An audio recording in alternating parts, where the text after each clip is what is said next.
আসসালামু আলাইকুম রহমতুল্লাহি ওবরকাতু। প্রিয় ভাইরা, আল্লাহ ও আল্লাহ রসুলকে পেতে হলে একটা রাস্তা আপনার আমার, সেটা হচ্ছে সৎ পথ অবলম্বন করতে হবে। সৎ পথ প্রাপ্ত যারা হয়েছে তাদেরকে আল্লাহ রব্বুল আলামিন বিজয় ঘোষণা করেছেন।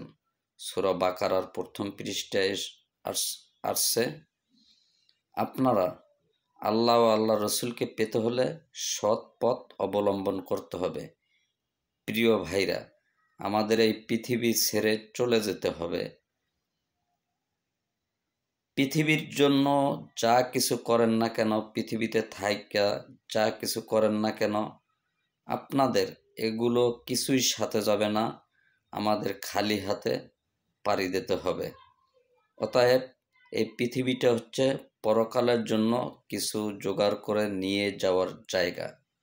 এখান থেকে যদি আপনি দুনিয়ার মায়ায় পড়ে যদি কোনো কিছু করেন, আপনার দুনিয়া পাবেন, পরকাল পাবেন না।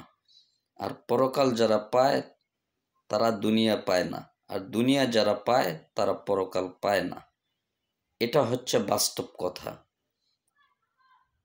একটা জিনিস সবসময়ের জন্য আমাদের মাথায় রাখতে হবে, সেটা হচ্ছে আল্লাহ ও আল্লাহ রসুলকে পেতে হলে আল্লাহ ও আল্লাহ রসুলের পথে আমাদের চলতে হবে।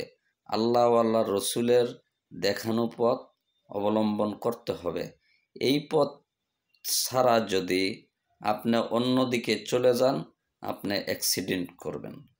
যেমন গাড়ি রাস্তা দিয়ে চলে, তার লাইন মোতাবেক চলে।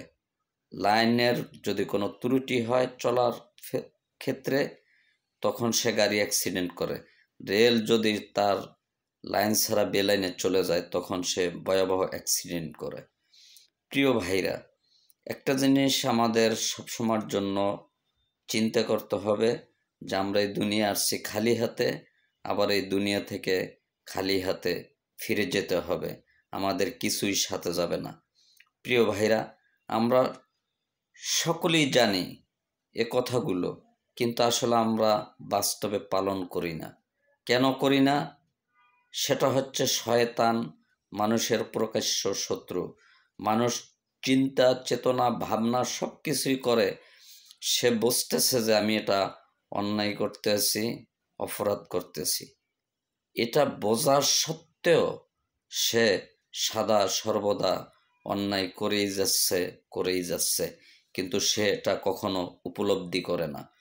প্রিয় ভাইরা, যে কোনো মানুষ যদি সে সৎ পথে চলে, তাকে দুনিয়ার মানুষ সম্মান করে, আল্লাহ আল্লাহ রসুল ভালোবাসেন, আর এই দুনিয়ার মানুষ যে সম্মান করে, এই সম্মানটা সে আল্লাহর তরফ থেকেই পেয়ে যায়।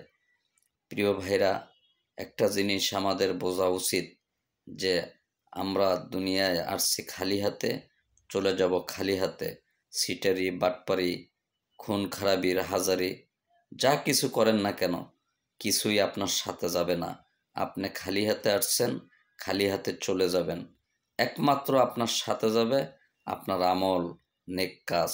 যতটা ভালো কাজ করবেন, ততটা আপনি পরকালের জগতে স্বাবলম্বী হতে পারবেন। যতটা খারাপ কাজ করবেন, ততটা পরকালের জগতে আপনি নিম্ন স্তরে চলে যাবেন। আফরিসু মিন জাহান্নামা মিহাদা অমিন ফাওকিহিম গাউস। আপনার জাহান্নামের আগুনে অনন্তকাল পড়তে হবে। প্রিয় ভাইরা, আপনাদের কাছে আমি একটা অনুরোধ করব, সেটা হচ্ছে সৎ পথে চলবেন, ধোঁকাবাজি করবেন না, সিটার বাটপারি করবেন না। মানুষের সবসময়ের জন্য মানুষকে সহযোগিতা ও ভালোবাসা দেওয়ার চেষ্টা করবেন। প্রিয় ভাইরা, আল্লাহ ও আল্লাহ রসুলের পথে যে সকল লোক চলে, তাদের কোনো ভয় নেই। দুনিয়াতেও ভয় নেই, পরকালেও ভয় নেই। প্রিয় ভাইরা, দুনিয়ায় টাকা পয়সা থাকে, কিন্তু ইজ্জত সম্মান থাকে না। টাকা পয়সা কবরে নিয়ে যাওয়া যায় না, ইজ্জত সম্মান এটা কবরে নিয়ে যাওয়া যায়। তার কারণ হচ্ছে আমি যখন মারা যাব, আপনার আমার সাথে যাবে শুধু একটা, সেটা দুনিয়ার বুকে যারা বেঁচে থাকবে তারা বলবে অমুক লোকটা ভালো ছিল, আল্লাহ তুমি তাকে মাফ করে দাও। আর আপনি আমি যদি খারাপ হই, তখন দুনিয়ার মানুষে বলবে যে অমুক লোকটা খারাপ ছিল, মারা গেছে না ভালো হয়েছে, আলহামদুলিল্লাহ মারা গেছে, খুশি হয়েছি। প্রিয় ভাইরা, এই কথাটা যদি কেউ বলে তাহলে মনে করবেন আপনার আমার কপাল পুরে ছারখার হয়ে গেছে। দুনিয়াও পেলাম না, পরকালের জগৎও পেলাম না। আমরা পেলাম কি? জাহান্নামের সর্বনিম্ন স্তর। প্রিয় ভাইরা, আমরা মারা যাওয়ার পরেও যেন ভালো কিছু দুনিয়ায় রেখে যেতে পারি, এই চেষ্টা, এই চিন্তা চেতনা আমাদের সর্বদা করা উচিত। সকলে ভালো থাকবেন, সুস্থ থাকবেন। আসসালামু আলাইকুম ওয়া রাহমাতুল্লাহি ওয়া বারাকাতুহু।